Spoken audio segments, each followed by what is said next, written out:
ये वाला फॉल्ट हर इलेक्ट्रिशियन के साथ होता है, मगर इसको क्लियर करने का नॉलेज बहुत कम इलेक्ट्रिशियन को होता है। देखो मैंने एक्स्ट्रा कहीं से फेज ले लिया और इस फेज को मैं डायरेक्टली हमारे स्विच बोर्ड की लूपिंग फेज में लगाता हूं, तो आप देख सकते हैं सिर्फ सिंगल वायर से ही पूरे घर की लाइट चल गई, ओनली फेज वायर से। तो न्यूट्रल मेल कहां से आ रहा है, और जो न्यूट्रल के अंदर में इस फेज वायर को टच करता हूं तो इस तरह का हल्का शॉर्ट सर्किट होता है, यानी कि कहीं से कहीं अर्थ मिल रहा है।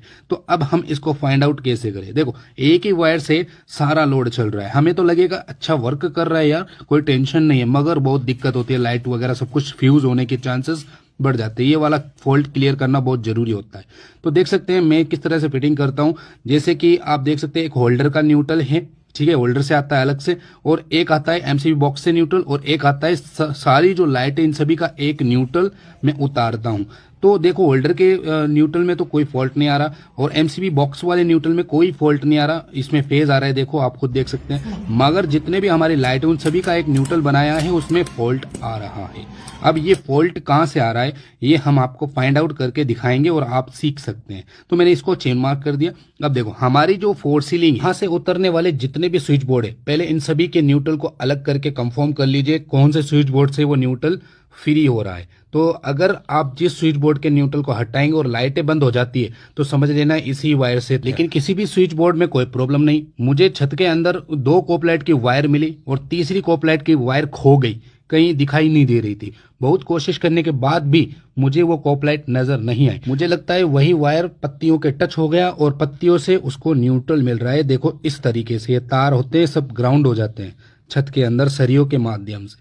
तो मुझे मालूम है कि यहाँ सेंटर में पूरे न्यूट्रल का एकजुट है, तो मैं थोड़ा फैन को इस तरह से तोड़ दूंगा, क्योंकि जब पंखा लगाते तब भी मैं इसका अंदर गैप तो बनाता ही, वरना क्रैक्स आ जाते हैं, ठीक है।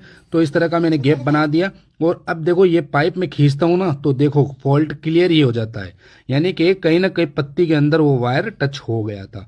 तो इस वायर को मैं यहाँ से फ्री कर दूंगा।